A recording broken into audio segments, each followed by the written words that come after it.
When the jet disappeared, there was no explosion, no smoke, no signal.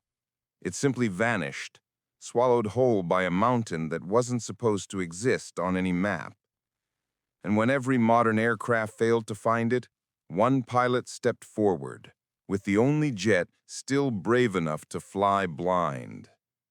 You're watching Warthog Valor stories, where impossible missions, silent heroes, and forgotten aircraft collide. The alert didn't start with an explosion. It started with silence. A full minute of radio blackout is unusual over the northern ridgelines. But 3 minutes? 5? Then the AWACS operator said something no one in their operations center had ever heard in their career. "Sir, the aircraft didn't go down. It just disappeared." Lena Captain Voss froze mid-step, hand still on her flight suit zipper. Disappeared was not a word pilots used. Disappeared meant no debris, no heat signature, no transponder. Just a clean, dead stop, as if something had erased the jet mid-flight. The general leaned over the operator's shoulder, voice clipped. "Show me the last telemetry." The screen displayed a normal flight path, altitude stable, engine parameters good. Then nothing. A flat line. No warning. No distress call. Lena felt a slow coldness settle in her stomach. Jets don't vanish. Even at impact, they screamed their last breath across a dozen sensors. But this one simply stopped existing, which meant something else took it. The room shifted into urgent motion. Satellite feeds were pulled up. Thermal scans, blank. Infrared, blank. Radar sweeps, blank. It was as if the surrounding mountains absorbed every signal thrown at them. Lena stepped closer. "What's the terrain like in that sector?" A nervous intel officer brought up a 3D topo map. "Steep, unstable, nothing in there but rock. No caves on record." "On record," Lena repeated quietly. The general rubbed his temples. "Launch a UAV. I want eyes on that valley." The drone took off 10 minutes later. It didn't even make it halfway. Its camera glitched, feed pixelated, then went white. When the picture returned, the UAV was spiraling downward like a dead leaf. "Electromagnetic interference?" someone offered weakly. "Interference doesn't bend a camera image like that," Lena said. "Something down there is absorbing or redirecting signals."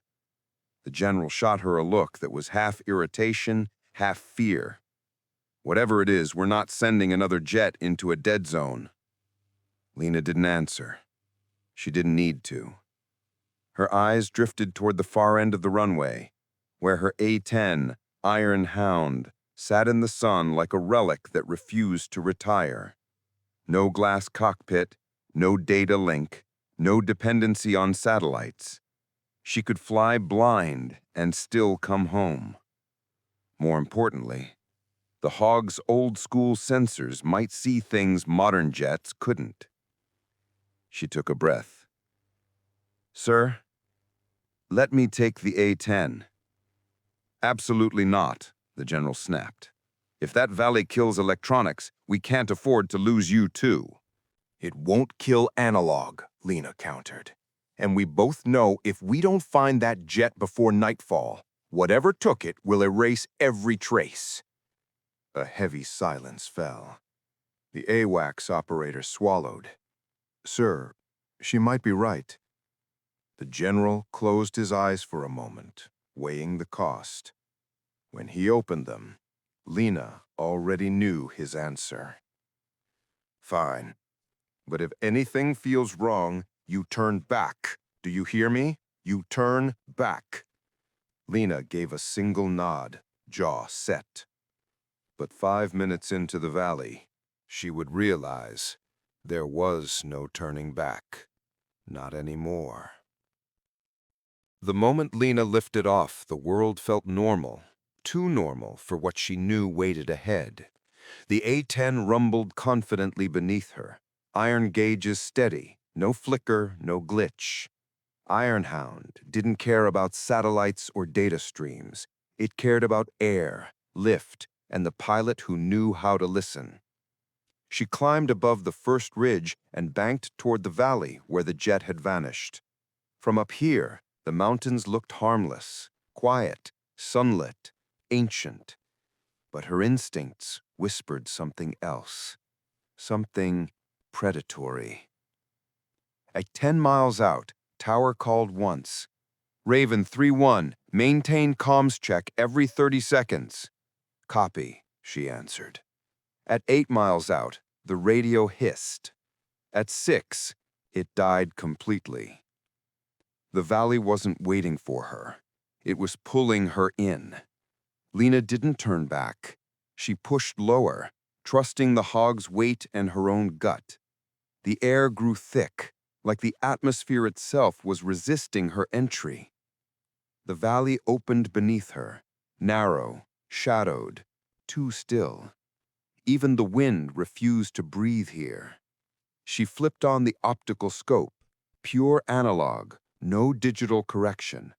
The image pulsed, then stabilized. Good, at least something worked. Then the gauges began to twitch. Not fail, just drift. Compass headings wobbling a few degrees, altimeter wavering despite steady flight. It felt like flying through a pocket of warped gravity. Lena steadied her breath. Easy, girl. Stay with me. A faint vibration traveled through the fuselage. Not turbulence, not wind shear. Deeper, like a subsonic hum coming from the rock itself. The missing jet's last coordinates flashed through her mind. Right ahead, right where the valley narrowed into a dark throat. She descended another 200 feet. The temperature dropped sharply. Sunlight dimmed. Shadows pooled unnaturally along the cliff walls, stretching in ways the sun couldn't explain. Then she saw it. A ripple in the air. Not visual distortion from heat, not smoke. Something denser. A translucent curtain humming across the valley floor, barely visible unless you caught it at the right angle. It reminded her of the shimmering air above a runway on a scorching day, except this shimmer absorbed light instead of bending it. Her heart kicked hard. Is that what ate the jet? She nudged the throttle and angled closer. The hog resisted slightly, as though flying into heavy syrup. Every instinct screamed danger, but pilots didn't solve mysteries from a distance.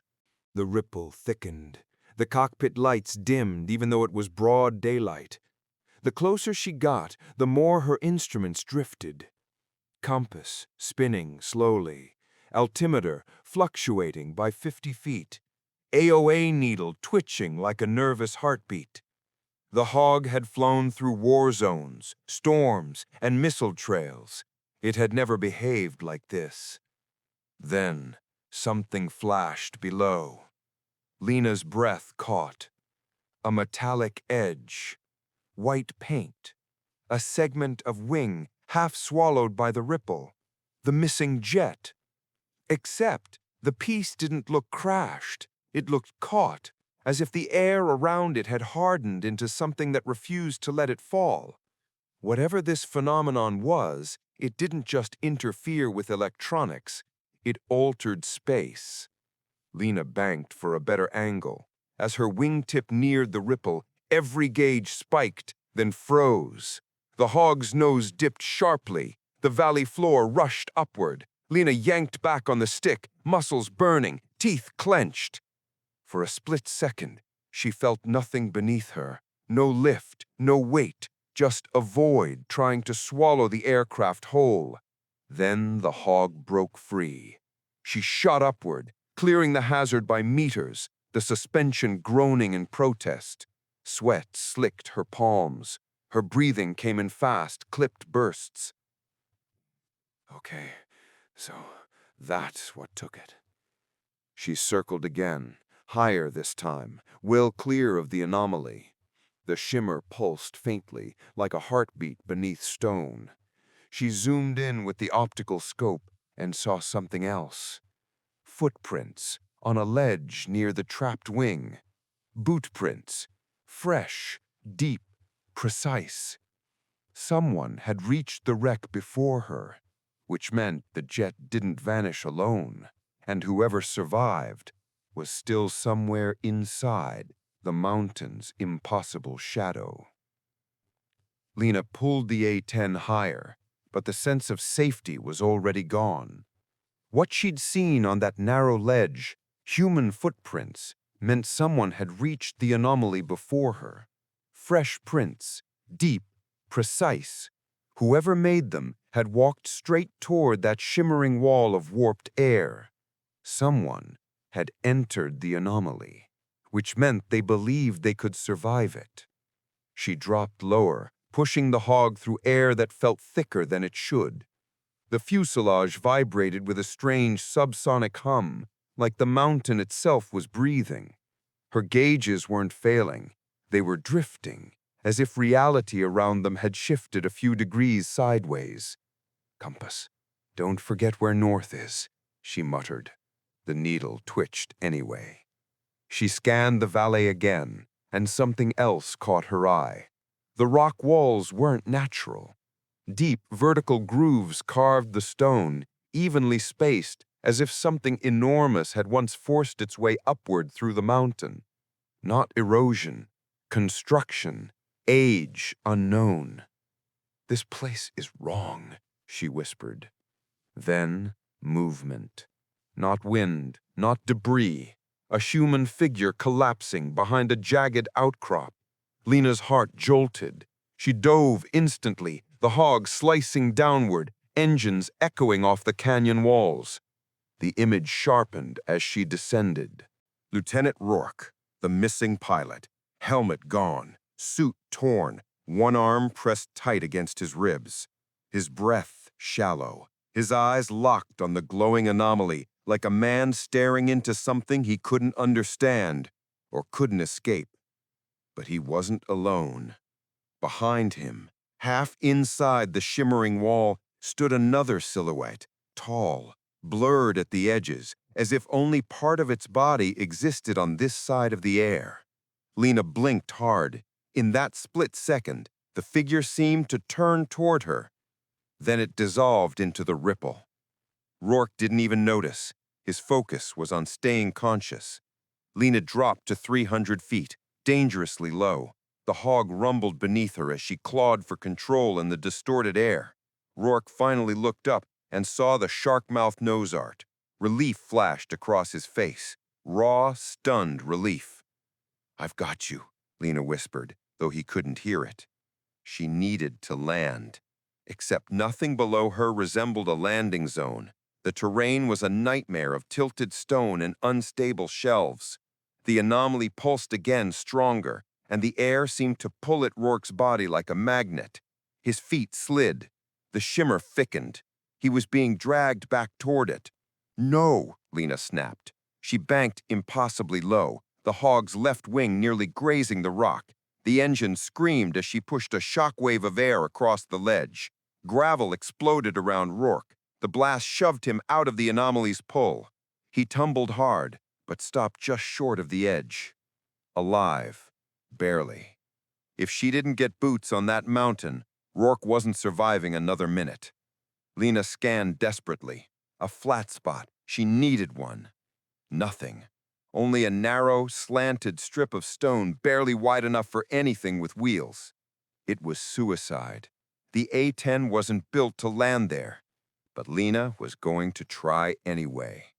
Lena circled once, then twice, searching for any angle that wasn't suicidal. The narrow stone shelf sat halfway up the mountain face, a tilted, uneven ledge carved by time, or something far stranger. No runway markings, no margin, no forgiveness. An A-10 had no business touching its wheels there. But Rourke lay barely conscious, one slip away from being taken by that shimmering wall. And whatever force lived inside it, she wasn't leaving him to it. She lowered flaps. The hog shuddered, protesting. The air around her thickened, coiling like invisible hands pressing on the aircraft. The anomaly pulsed again, a heartbeat of distorted light that made her skin prickle. If she hesitated even for a second, the mountain would swallow them both. She cut throttle to idle and aimed for the ledge. Wind shear slammed her instantly. The A-10 lurched right, dipping dangerously close to a spire of black rock. Lena corrected hard, muscles burning. Her teeth rattled as turbulence clawed at the airframe. "Hold together," she whispered. "Just hold." Impact. The wheels hit stone with a violent thud. The aircraft bounced, skidded sideways, sparks erupting under the landing gear. She cupped the nose up, fighting to keep the hog from veering off the edge into open air. Dirt and gravel exploded around her canopy. A second bounce, a gut-wrenching skid, then traction. The A-10 screeched to a brutal halt, tilted at a slight angle, one wing frighteningly close to the cliff wall. Lena sat frozen for half a heartbeat, feeling the hog tremble under her like a living creature that had just survived its final gamble. Then she was moving. She tore off her harness, climbed down the ladder, and hit the ground running. The air felt wrong, dense, humming, charged with static. Rourke lay where she'd last seen him, crumpled but breathing. The anomaly pulsed behind him, warping light like a heat mirage made of gravity. "Rourke!" she shouted, sliding to her knees beside him. His eyes fluttered open, recognition, a cracked, desperate smile. "Didn't think anyone would come. I didn't fly all the way into a nightmare to leave you here," she said. She hooked his arm over her shoulder and tried to lift him. He cried out, broken ribs, maybe worse, but he fought to stay upright. Each step toward the hog felt like dragging a body against a magnet pulling the opposite direction. Behind them, a low rumble began to echo. Not turbulence, not wind. Something deep inside the mountain, shifting. Something had noticed her landing. Something that didn't want them to leave. Lena forced Rourke forward, boots skidding on Lewis stone. When they reached the hog, she boosted him into the cockpit footwell. He collapsed inside, barely conscious. The rumble intensified into a vibration Lena could feel in her teeth. The shimmering wall expanded, pulsing outward like a living membrane stretching toward them. "Oh, no, you don't," Lena growled. She climbed into the seat, slammed the canopy shut, and throttled up. The hog groaned. The incline was too steep, the surface too uneven, but the engines responded with that stubborn, familiar roar. The anomaly brightened, 10 meters away, 5. "Come on, girl, move!"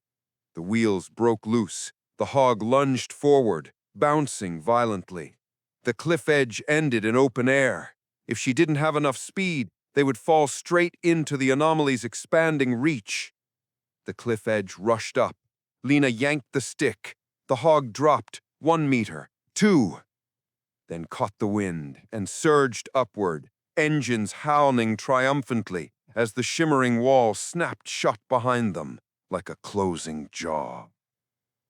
They were airborne again, but the mountain wasn't finished with them yet. The hog climbed, but the air around them felt wrong, heavy, vibrating, alive. The anomaly below didn't shrink, it expanded, rising in a shimmering column, like the mountain was reaching for the aircraft that escaped its grip. Lena pushed the throttles forward. The engines roared, but her gauges twitched uselessly. Airspeed swung by dozens of knots. Altitude jumped, dipped, then froze. She ignored it all. She flew by instinct, pressure on the wings, pitch in her hands, the feel of real air instead of data. In the footwell, Rourke stirred. "It was pulling the jet," he whispered. "I know," Lena said, voice low but steady. "Stay with me." The anomaly pulsed. The hog shuddered. A force, not wind, not gravity, tugged at the aircraft, trying to drag it backward toward the valley floor. The mountain wasn't finished with them. Lena banked left, skimming along the valley wall instead of climbing straight away. The distortion fought her instantly. The nose dipped. The wingtips dragged through thick air. She felt the hog slowing, even with full throttle. "You want us back down there, huh? Not happening." She dove low, using gravity to build speed, aiming for a narrow rock corridor where the anomaly's reach seemed weakest. The moment she entered it, a brutal downdraft slammed them. The hog dropped, scraped dust off a ledge, then surged forward as Lena forced the throttles into the stop. They shot out of the corridor, barely, and straight toward another shimmering barrier. A curtain of distorted air blocked the exit path like a closing door. Lena banked sharply, nearly sideways. The wingtip skimmed the shimmer. 1 second of terrifying weightlessness, and then she punched free, engine screaming, the anomaly snapping shut behind them like jaws missing their target. Rourke gasped. How are we alive?" "We're not out yet," she said. "Climb." But this time, the sky didn't resist. The distortion fell away the moment they crossed the ridgeline. The hum vanished. The air smoothed. It was like breaking the surface after being dragged underwater. Lena keyed the radio. Static. Then a voice cracked through. "Raven 3-1, do you copy? We lost you. What happened in that valley?" Lena kept her eyes on the darkness behind them. "I have the missing pilot. Returning now." Relief erupted on the other end. But Rourke, pale and shaking, whispered a final warning. "It's not gone. It watches." Lena swallowed hard. Whatever lived inside that mountain had closed its mouth, but not forever. The ridge fell behind them, but Lena didn't relax. The anomaly might have vanished from sight, yet the memory of its pull lingered in the air like a warning. Rourke lay curled in the footwell, trembling, whispering fragmented phrases about voices in the rock and footsteps behind the light. Shock, she told herself. Trauma. But her gut wasn't sure. She climbed to safer altitude. The air smoothed, gauges steadied, radios crackled back to life. It felt like leaving another world entirely. "Raven 3-1, do you copy?" the tower repeated, clearer this time. Lena exhaled. "Copy. I have the missing pilot. He's alive." A cheer erupted faintly in the background. The general cut in next. "How did you locate him? Our last scans showed nothing but seismic spikes." Lena's eyes drifted toward the valley entrance, a dark, silent wound in the mountain. "It wasn't a normal crash zone, sir." "What do you mean?" She hesitated.